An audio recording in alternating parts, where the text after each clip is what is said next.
Umpires are being potentially phased out of baseball, not having to call balls and strikes in the near future. Do you think the same thing will happen to sideline and goal line judges, College Station, Texas? And what I did is I took this question and I just reimagined it, artistic licensing, creative freedom, whatever you want to call that. And I pretended Bradley asked me, hey, what kind of changes should be made to officiating, period, in college football?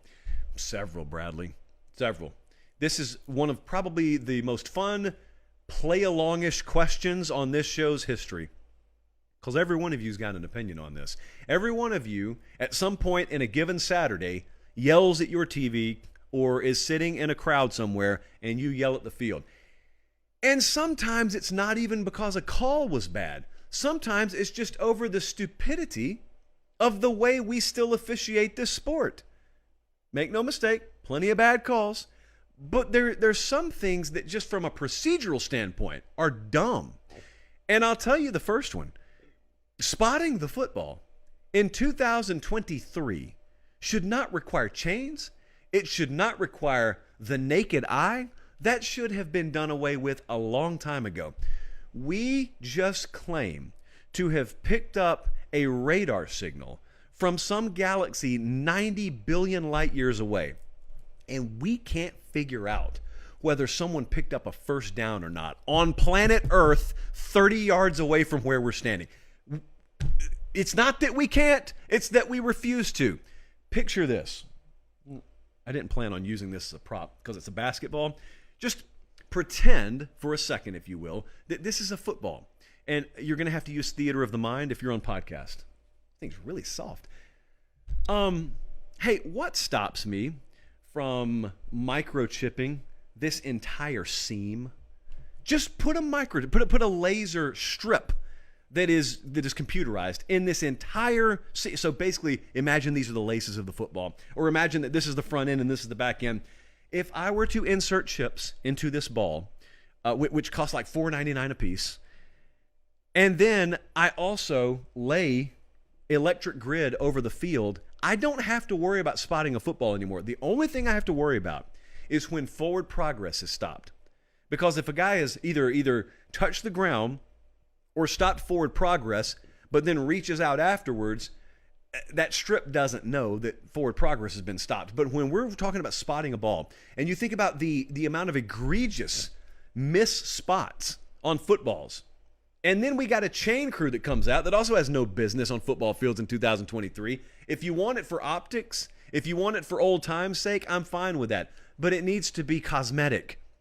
We had an NFL playoff game that had to stop the other day because the chains broke. I want you to imagine showing up on Earth in 2023 and you're looking at a football game saying, why has the action stopped? Oh, the chains broke. What chains? What's a chain? Is that metaphorical? What is a chain? No. It's actually a thing that connects two sticks that we use to measure how long 10 yards is. In what year? 2023. Are you high? Yeah, pretty much. That's the only explanation at this point. So if you were to invent the game today, you would do all of these things. You would never in a million years have 22 bodies piled up and still say that a line judge standing over here 15, 20 yards away is just going to be able to eyeball where the football should be. And then, if it's close, we're going to take two guys, ridiculously dressed, and they're going to be holding on to sticks if they're not broken, and they're going to run them out there, and then they're going to find out whether the yard to gain has been made. And then if you go back to certain bowl games, infamous in nature, in the past, sometimes it doesn't even matter if you picked up the first down. Fortunately, you may have Jadeveon Clowney to clean that mistake up, but you don't always have a Clowney. You know, you don't always have the review process. Speaking of the review process, why are we going under hoods? Why? Why is an official on the field having to take a step in a review process? Now, producer Jesse tells me that our friends in the Sunday game have finally gotten their act together, and they don't even have the on-field officials do anything. They just review something real time, either in the booth in the stadium or in New York, and they just let them know in their ear whether to overturn a call or not. There was never a reason for officials to go over and then they pull the hood out and they go under the hood. And what are you doing? because someone up in a booth is watching it anyway. It takes time, and it's really boring. And you're trying to speed up the pace of play. You guys are out here talking about keeping the clock running on first downs and out of bounds plays. And I'm like, well, how about the combined 6.5 minutes that you're wasting on reviewing every other play? How about do it in real time? I know when I'm watching the replay on TV, sometimes minutes ahead of an obvious call that's coming. That's time wasted. I would change that. I would also completely strip the goal line. This goes back to spotting of the ball. I watch it happen. I know a lot of you don't get to see this. When we go into stadiums, like if I'm at a CBS game, you'll walk in and you will be there before the gates open to the public. So you'll go. The first thing you'll do is you go find Jenny Dell and you'll hug her and you'll say, "How are you doing?" And then you will ask if it rains, if you can use her umbrella from the CBS crew. And then once you got that out of the way, you watch the CBS Tech guys. And they cut a strip right into the grass if it's natural surface.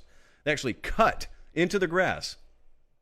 And then they take a wire that connects to that pylon cam, and they run the wire into the ground over to whatever it is that connects to, and then they kind of fold the grass back down. Grounds crews love that, by the way. My point is we've already got a strip, ironically, that runs from the pylon out of bounds over to a tech box somewhere. But we can't run one across the goal line that interacts with a football to let us know whether a ball has crossed the plane before your knee is down. And my question is why? This isn't even like baseball, by the way. If you took this call out of officials' hands, they'd probably appreciate it. You're not taking holding calls and offside. There's still plenty of purposes for officials to be on a football field. There's no way with the technology we have that they should be having to make those calls with their naked eye. And then, as is usually the case, down near the goal line, there are too many bodies around the football. How many times do you see a situation where you can't technically see the ball break the plane, but common sense tells you, with the way the bodies are contorted, that the football is somewhere in there and it's clearly broken the plane, but you don't have a clear shot, and it was ruled down at the half-yard line on the field, so the call stands. Next play, fumble. Where did I see that? Very, very recently. And my point is that should be changed. Should be changed tomorrow. But I tell you the one that gets under my skin the most is, two of them. Number one, targeting, because still, 2023 and counting, no one can define it. As it is enforced, no one can define it. I know there's a rule book that tells me what targeting is. I just don't necessarily think it syncs up with the way the game's officiated. And the other thing is, I understand why I do not have access to CIA officials. I understand why I don't have access to classified documents. I get it. I get that there are some things that are not my business, and it's in the best interest of national security for us to be kept in the dark. I just don't think the outcomes of football games and the offside call that was or wasn't on 3rd and 4, late third quarter, fits that description. And so my question is, why do college kids have to be made available to media, and their coaches have to be made available to media, and yet the guys who are literally tasked with enforcing the rules of the game don't have to answer for anything? That's the tap of my pen. I await an answer from the head of officiating at any one of these conferences. I've asked this question several times. I've actually had interaction with 2 league offices, with heads of officiating in 2 league offices. But all I've ever gotten is boilerplate language. No one has ever told me why we don't get answers on some of the biggest calls, football or basketball. You don't get answers. The best you can do sometimes is Monday morning, the league office tells you in retrospect, hey, that game you lost Saturday, you shouldn't have lost it. Now, it's still going to count as a loss, of course, because we screwed it up. You're going to have to bear the burden of it because no one's going to remember that we screwed up when it comes time to give you your playoff spot or your bowl bid at the end of the year. And some of your coaches out there have incentives in their contracts for winning certain numbers of games. No. All that you're screwed on, but it's kind of our fault. The end. See you this Saturday, where the same team is going to officiate your game again. What can you do? You have no recourse. As a coach, you have no recourse. I was talking to someone, really specific, who was laying out for me the process week to week of cutting up tape and going through it and ISOing plays that they want to send to the league office and the responses they get back. And sometimes it's over a dozen. Yeah, we missed that one. Well, why don't I hear that? This is an entertainment business. That's what this is. You make the money you make as a conference, not because you are providing a public service. You make the money you make as a conference, whether it's the ACC or the Big Ten or the SEC, because you are providing entertainment. And a lot of people bet on this stuff too.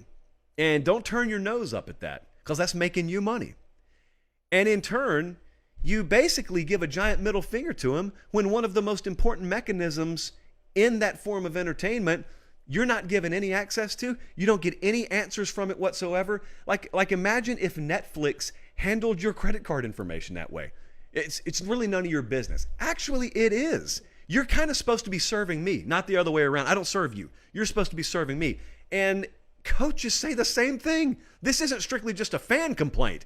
Coaches look and say, are we going to get an answer? How many times do you hear a coach at a post-game press conference and they're asked, hey, did you get an explanation on that call? And they're handcuffed because number one, no, they didn't get an answer or an explanation. Number two, if they question it, they're going to get fined because they do have to answer publicly and bear a public burden for a responsibility for their actions. It's officials. It's only officials that don't. Now, I will tell you,